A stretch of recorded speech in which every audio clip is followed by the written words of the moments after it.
আজ নদিয়ার রানাঘাট দক্ষিণ বিধানসভা কেন্দ্রের তৃণমূল কংগ্রেস প্রার্থী বিশিষ্ট চিকিৎসক অধ্যাপক এবং বন্ধ্যাত্ব বিশেষজ্ঞ ডক্টর সৌগত কুমার বর্মন রামনগর 2 নম্বর গ্রাম পঞ্চায়েতের একটি পরিচয়মূলক সভায় অংশগ্রহণ করেন। এই সভার আয়োজন করে স্থানীয় দলীয় নেতৃত্ব।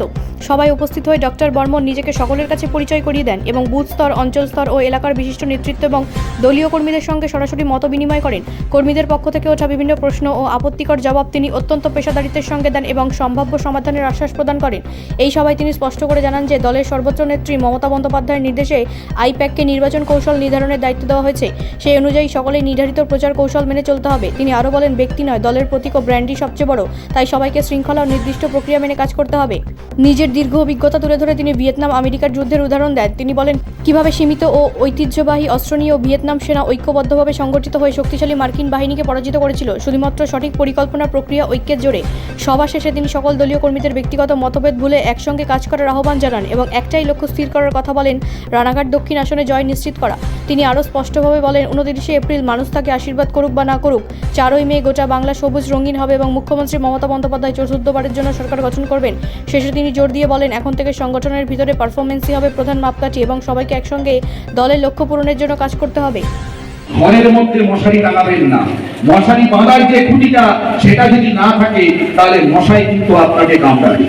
আপনারা চিন্তা করে দেখুন যে যারা জনপ্রতিনিধি রয়েছে তাদেরকে পরাস্ত করার জন্য যারা কেন্দ্রীয় সরকার তারা কিভাবে সেন্ট্রাল এজেন্সিগুলোকে ব্যবহার করেছে।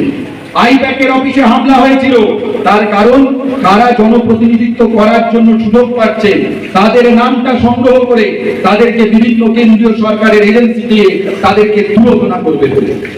আমি আবারও বলি যে আপনারা চিন্তা করে দেখুন যারা আমাদের কনিষ্ঠ ভ্রাতা তাদেরকে কিভাবে মমতা ব্যানার্জি আগলে রেখেছেন, কিভাবে আগলে রেখেছে ল্যাপটপ, যারা ট্যাবলেট কেনার জন্য টাকা দিয়ে, কিভাবে বিভিন্ন সময় উপযোগী শিক্ষা প্রদান করা হচ্ছে যাতে বিভিন্ন কর্মসংস্থান হয়। খোঁজ নিয়ে দেখুন, যদি কোনো আপনাদের আত্মীয় স্বজন বন্ধু বান্ধব থাকে যে আমরা 600 ডাক্তার রিক্রুটমেন্ট করেছি এই model code of conduct release করার আগে, আমরা কয়েক হাজার নার্সিং স্টাফ রিক্রুট করেছি এই model code of conduct release করার আগে। আমাদের শিক্ষাক্ষেত্রে কিছু দুর্নীতি ধরা পড়েছিল, তারা কিন্তু আজকে বিতাড়িত, তাদেরকে কিন্তু বাদ দিয়ে দেওয়া হয়েছে। আমরা এই জন্য বলছি যে আপনারা এগিয়ে আসুন, আপনারা ব্যুরো রিপোর্ট, রাষ্ট্রীয় প্রসার বাংলা।